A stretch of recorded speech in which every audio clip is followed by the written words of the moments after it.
근데 제가 이렇게 쭉 들어보니까요, 유대인 분들이 이렇게 잘 나가신다, 소위 말해서 속된 말로 잘 나가신다. 잘 나가시죠. 예, 잘 나가신다. 내가 제일 잘 나가, 뭐 이거 아닙니까? 예.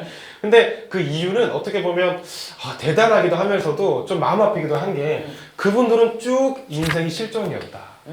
그치. 쳐들어오고 전쟁하고 또 이렇게 뿔뿔이 흩어지고 나라 먹을 없어지고 물이 없어서 바닷물을 민물로 예, 만들었다. 먹을 것도 없고 나라도 없고 막 이건 인생 실전을 근데 보통 그렇게 되면 멸망이 되는데 보통 나라들은 그걸 극복한 진짜 강인한 민족이라는 생각이 그러니까 들어요. 사람이 네. 재산이고 인재들이 나라를 네. 부흥하게 만든 거죠. 그리고 대단해질 수밖에 없는 어떤 특별한 어떤 여건도 그랬다는 것 같기도 한데 네.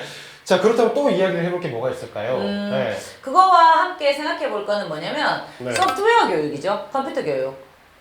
교육이 좀 다르다는 얘기는 사실 옛날부터 많이 다큐도 나오고 들었던 것 많죠. 같아요. 근데 네. 우리가 다큐에서 많이 접하는 거는 뭐 하브루타라는 네. 거 많이 들어보셨을 거예요. 토론식 교육을 한다. 그쵸. 그전에는. 토론식 교육을 한다. 그런 거 유명하잖아요. 그리고 뭐 선생님들이 뭐 아이들한테 마타호 셰프라고 해서 What do you think? 네 생각은 어때? 라고 하는 선생님들이 셰프라 그러니 뭐 Yes chef 그 주방에서 하는 거. 마타호 셰프 What do you think? 네 생각은 어떠냐고 항상 물어보는 항상 거군요. 아이들의 생각을 물어보는 거. 그러니까 유대인들한테 유명한 말이 두 가지가 있어요. 하나는 뭐냐면 100명의 유대인들에게는 100가지 생각이 있다. 다양성을 존중한다는 얘기고요. 네. 두 번째는 뭐냐면 better ask one question than get 10 answer이라는 게 있어요. 그건 뭐냐면 하나의 질문을 하는 게 정답 10개를 아는 것보다 네. 훨씬 더 중요하다라고 하는 거죠. 그러니까 질문할 줄 아는 아이. 후츠파 정신에서도 한 대목이 뭐냐면 질문은 권리라거든요. 질문할 수 있는 권리. 그러니까 내가 궁금한 거는 당연히 물어봐도 돼 라고 하는 문화죠. 그런데 그거를 밑바탕에 깔고 항상 이들이 예전부터 굉장히 많은 예산을 교육적인 예산을 쏟아부은 것이 바로 소프트웨어 교육, 컴퓨터 교육이었다는 거죠.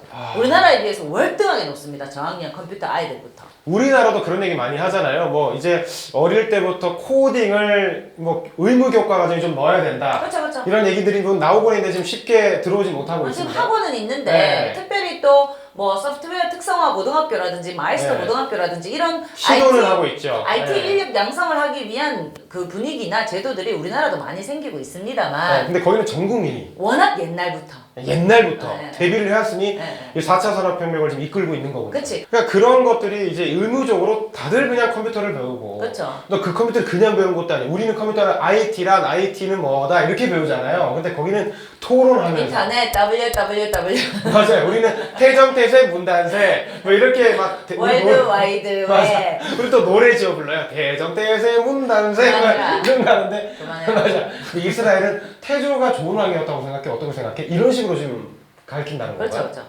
그러니까 이런 일들이 있어, 이런 그림이 있어, 네 생각은 어때? 라고 하는 거를 가르치는 문화가 저변에 깔려 있고요. 이 토론 문화는 집에서든 학교에서든 서로가 서로의 의견을 존중하는 하브루타라고 네. 하는, 그래서 2명이 되면 어떤 일이 생기냐면 4명, 5명이 토론할 때보다 2명이면 1대1이기 때문에 몰입을 해요.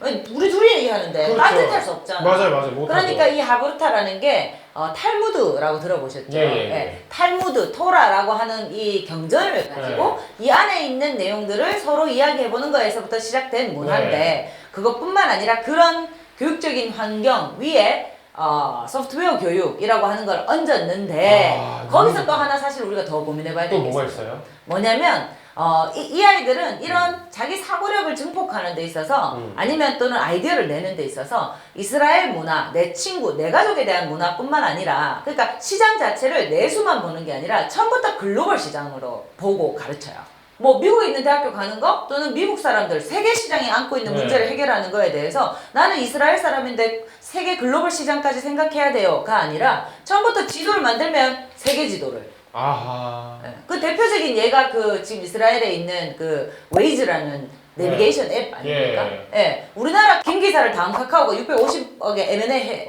했지 않습니까? 네네. 근데 그 웨이즈라는 그 앱은 지도 앱이거든요. 똑같은 네. 내비게이션 네. 앱. 그 구글이 1조 2천억 원에 사갔어요. 그러니까 이 두 가지를 놓고 봤을 때 우리는 기술력이 훨씬 좋은데 내수 시장만을 보고 타겟팅을 하고 네. 얘들은 똑같은 아이템을 만들어도 우리보다 못 만들 시장은 우리보다 못 만들고 하더라도 글로벌 시장을 대상으로 뭐든지 아이템을 생각해내고 하니까 실리콘밸리에서 러브콜 올 수밖에 없고 우량 기업들이 이스라엘로 갈 수밖에 없죠. 그리고 또 분위기적으로 생각해보면 이런 거죠.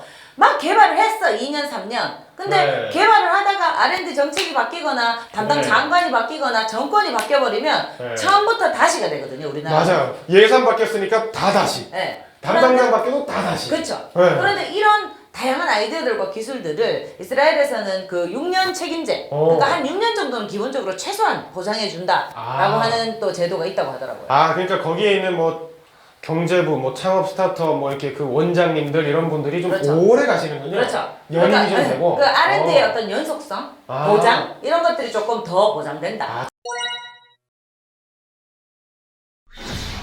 이게 들어보면 참 꿈 같은 이야기거든요. 어릴 때 가정교육은 토론해서 주장을 할 수 있고 생각을 좀 열 수 있게 하브루타 교육을 하고, 학교로 가면 그걸 가지고 이제 4차 산업혁명이 올 걸 미리 예견해서 소프트웨어 교육을 했고, 에이. 그래서 소프트 개혁에서 이제 어느 정도 하는 그 인재들이 탄생을 해서 전 세계 기업들이 이제 우리 동네에 들어와 있고, 그래서 막 투자도 받고 스타트업 하다가 세계로 나아가고, 그걸 또 장려하고, 그걸 또 오랫동안 정책의 또 기조는 유지되고, 네. 이게 사실 꿈 같은 얘기인데 그거를 현실화 만들었다는 것 자체도 이스라엘의 저력이다. 아, 이런 생각은 누가 못해요. 네, 그럼요. 근데 그걸 현실화로 만들었다는 거니까. 네네. 근데 이제 뭐 좋은 거는 배우고 우리가 네. 그죠? 우리도 좋은 거 있으니까 네. 더 남들이 좋은 거를 이렇게 네. 배우는 예, 그런 예. 차원에서 오늘 우리가 이제 이스라엘에 대한 사례를 가지고 맞습니다. 왔잖아요. 예. 그러니까 우리 대길도 들어보면 와 이스라엘 사람들에 대해서 내가 오해한 부분도 있고. 예, 맞아요. 진짜로. 조금 어. 장사 잘하고 전쟁 잘하는 그러니까 사람이잖아요. 그렇게 생각하는 사람들의 어떤 저력이랄까요? 네. 근데 사실은 저는 고전으로서의 가치가 있다고 생각하거든요. 네. 남들이 다 옛날부터 옳다고 했다는 거에는 그만한 이유와 힘이 있다고 생각해요. 관통하는 어떤 인사이트가 딱 있는 거죠. 있죠. 예. 그 세월이 흘러도 변하지 않는 그 관통하는 인사이트. 그 중에서도 이스라엘과 유대인이 성공할 수밖에 없었던 비결. 그 비결들 중에서 오늘 우리 나름 성공해서 다루었었던 이야기들, 뭐 후추파 정신이라든지 실패에 대해서 용인하는 문화라든지 네. 그리고 군대 문화라든지 네. 거기서 우리가 의식적으로 깨우쳐요. 그냥 군대 네. 무작정 가기 싫어가 아니라 네. 오히려 군대에서의 경험을 내 삶의 지혜로 뭐 바꾼다고 노력한다든지 남자 여자가 같이 동등한 선상에서 서로 협력한다든지 유대인들이 인정받을 수밖에 없는 성공 비결들을 우리가 한번 같이 생각해 보자는 거죠. 아, 진짜 오늘 그 유대인에 대해서 또 이스라엘이라는 나라의 저력에 대해서 배울 수 있는 시간이었던 것 같고요. 요즘 그런 얘기 참 많이 합니다. 각종 학술회나 뭐 유튜브에서 강의도 많이 보셨을 거예요. 이제 한국이 급격하게 발전해서 뭐 전 세계의 어떤 모범이 됐지 않습니까? 급격하게 발전했는데 이제 약간 한계에 왔다. 이제 어디로 가야 되지라는 이 물음을 지금까지 발전 방식으로는 이 대규모로 다 같이 가는 좀 어렵지 않나, 한계에 왔지 않나, 이 지금 시대에 그런 생각을 많이 하셨을 텐데 요때 참 이스라엘이라는 나라가 우리에게 많은 것을 또 가르쳐 줄 수 있지 않나라는 생각을 좀 그렇죠. 해보고요. 예. 그러면 이런 이야기로 사실은 조금 마무리해 보고 싶어요. 네. 지금 우리 전 세계가 지금 공통된 아픔을 겪고 있지 않습니까? 네. 그리고 이 코로나라는 팬데믹이라는 이런 전 세계적인 공통적인 아픔을 두고 생각해 봤을 때 나만, 우리나라만, 내 가족만을 생각한다면 발전이 있을 수가 없죠. 없죠. 그러니까 이런 세계적인 공통의 아픔을 놓고 유대인들의 어떤 교육 철학을 생각해 보면 티쿤 올람이라고 하는 말이 있어요. 오, 어떤 건가요? 세상을 더 아름답게. 아, 이게 그냥 내수가 작아서 밖에만 무조건 나가는 민족이 아니라 애초에 국민 속에 그런 말이 있군요. 그렇죠. 세상을 아름답게 네. 하기 위해서 기술을 개발하고. 그렇죠.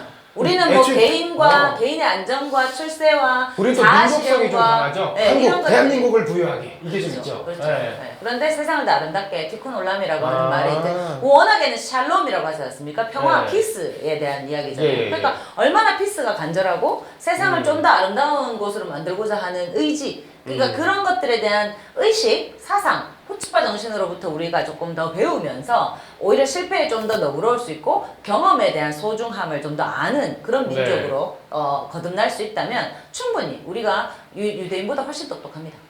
IQ도 더 높다면서요? 예, 그럼요. 나름 성공 피셜입니다. 네, 맞아요. 통계가 뭐 몇 개 나오더라고요. 뭐 그러네. 어떻게 조사하는지 모르겠지만. 우리가 똑똑하다니까. 네, 맞아요. 맞습니다. 자, 그러면 저희가 다른 민족과 다른 나라도 참 대단한 나라가 많잖아요. 아, 그럼요. 네, 그런 나라들도 계속해서 시리즈로 제작을 한번 네, 우리 해보겠습니다. 창업하시는 모든 분들이 도움이 되는 그런 컨텐츠로. 네, 알겠습니다. 새로운 스튜디오에서 새로운 마음으로 한번 오랜만에 돌아온 나름 성공이었고요. 아시죠? 구독, 좋아요 꼭꼭 눌러주시길 바랍니다. 부탁해요. 자, 그럼 우리 마무리 인사는 이스라엘 특집이니까 이스라엘스럽게 한번 이야기를 해보죠. 네. 한번 가볼까요? 네. 세상을 더 아름답게 티쿠놀라 티쿠놀라 샬롬. 이거는 살롬 살롬 평화. 평화 살롬